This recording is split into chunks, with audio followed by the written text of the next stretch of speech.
Okay, seventh grade. Here is the demo on how to add watercolor to your hand. Here's a past example I did. You can see that I put the darker areas of watercolor, like in the deeper blues and such, where there were actually darker areas on the hand, like in the shadowed area on the thumb. You don't necessarily have to do that, but it does create more of like a three-dimensional feel to the image when you're finished. Here was another example I created years ago. And kind of the same idea. I did do a little bit darker areas where there were actually shadows on the hand, but you don't have to do it that way. One thing I would like you guys to try before you get going, I'm sorry, I'm going to be right back. I'm going to run and get a paper, is to do a watercolor experiment. Can you hear me over there? Okay. So what I mean by watercolor experiment is just take a blank sheet of paper and I want you to experiment with a few different things with watercolor. One thing I'm going to do is a gradation. Another thing I'm going to do is I'm going to blend two colors together. And then the last thing that I'm going to do is I'm going to show you how to paint two different colors, one next to the other. Another thing is a crayon resist. So I'm just going to take a white crayon here and just scribble there, and then I'm going to paint over it. The cool thing about a crayon resist is you could create a barrier. On mine here, I've already done white crayon and a little bit of blue colored pencil over these letters so that they remain white, and then everything else will sort of be color. So I'm going to talk about that when we get there. Okay, so if you guys don't have a watercolor palette and you are in need of one, I would like to send you home a watercolor palette. So let me know if you need one. And then if you have somebody coming to the school that you know of, they could grab one for you. Just have them stop in my room and say like, hey, I need a watercolor palette for Bob. And then Bob, I will send you one, okay? There's no Bob, I'm just kidding. Okay, so what I'm gonna do now, I'm partial to these little skinny brushes, by the way. So if you have those, use them. One thing I like to use the big brush for is I like to take colors that I'm going to use. Like I'm gonna use this blue-green over here. And I just wanna like put a big dollop of water in there. If you just let water sit in there, it will soften that color. And then when I'm ready for it, I don't have to do too much like working in with the water to get that to work, okay?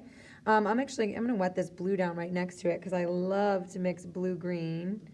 It's one of my favorite colors, almost as favorite as indigo, which is this guy right at the end. I'm gonna do some indigo too. Indigo is just a blue-violet. You're like, what's indigo, crazy? Okay, so there's my blue-violet. Ooh, and then I'm gonna do a yellow over here because my yellow and my blue-violet are gonna go next to one another and I don't want them to mix. I might even do a little bit of yellow-orange in there too. Okay, so I've just added water to my colors to just soften them up.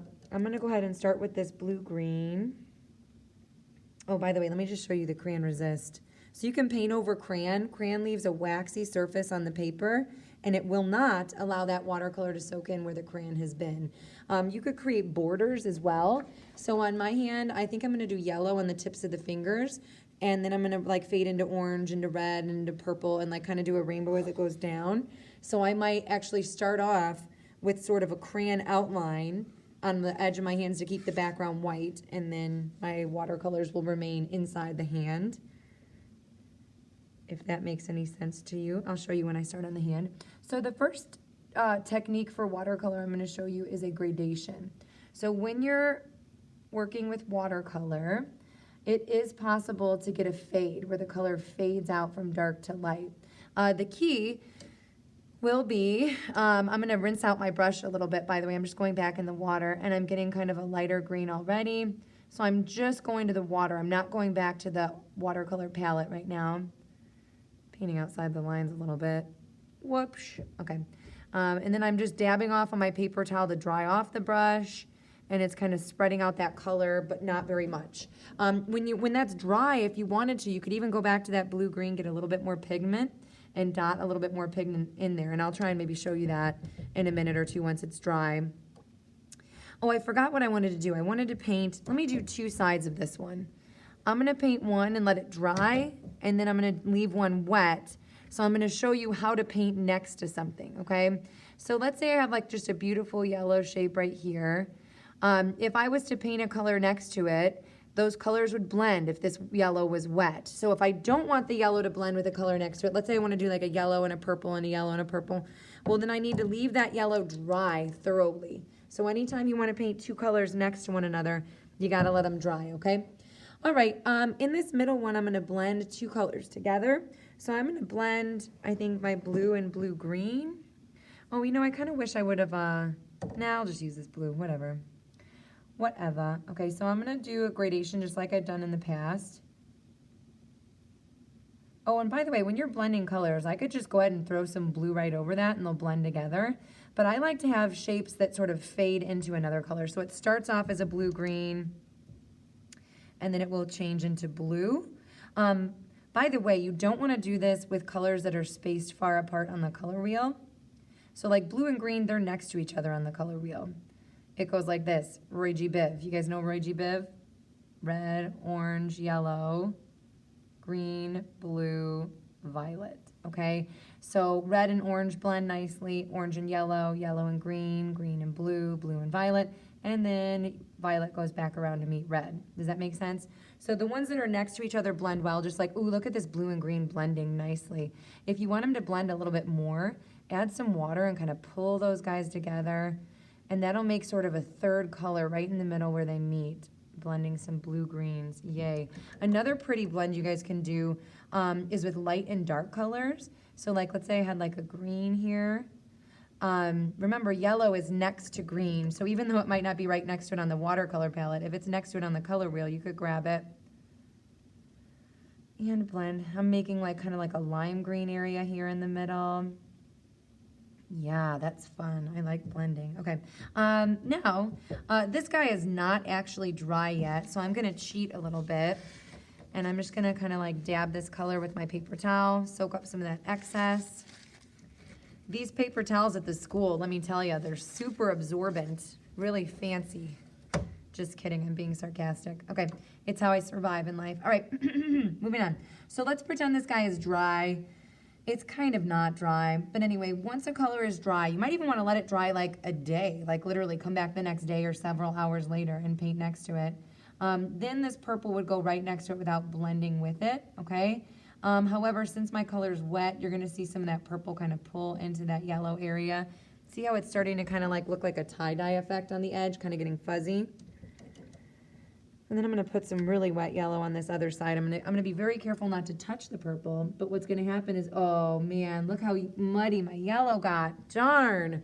Yeah, don't paint two wet colors next to one another unless you want them to blend. Since yellow and violet are nowhere near each other on the color wheel, they don't blend so nice. They make kind of like a muddy grayish brown color, okay? If grayish brown is what you're looking for, then have at it. All right, so that's my little watercolor experiment sheet. Now I'm going to move on to this guy. I did say that you could go around and do a barrier on the outside edge of your hand to like keep colors in. I already did white over my letters, so I'm just going to kind of get started. I'm just going to jump right in there. My videos are too long, so I'm working on making them shorter. It's a personal thing. Okay, so I'm going to go ahead and just add some yellow to the tips of my fingers. I kind of want most of the tips of my fingers to be yellow.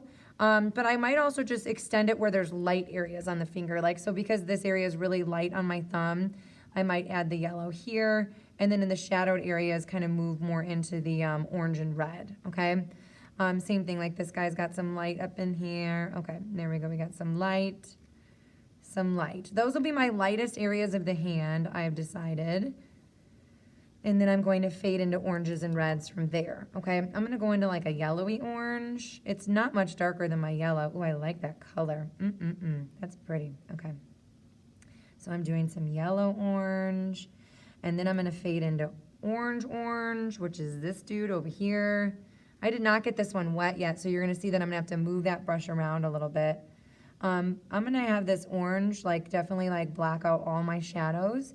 And then I'm going to go in and just dot in some red, okay? Let's get a lot of water on that orange so he's like good to go for me. Okay, so I'm going to fill this area with orange, and then like I said, I'll come back and do some red over to create a darker tone. Put a little bit of orange on that edge. Same thing here, just an orange along this edge. So when you're filling in with watercolors on the hand, another thing that I would recommend is that you should put colors next to one another that are also next to one another on the color wheel. So I wouldn't want to jump from orange to blue, or again, I'm going to get kind of this dingy fade.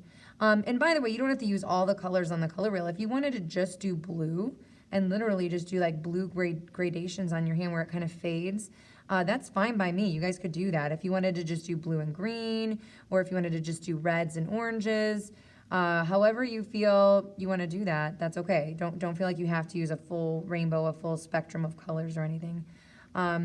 You know, I'm just kind of partial to all the colors, really, so that's why I'm doing it.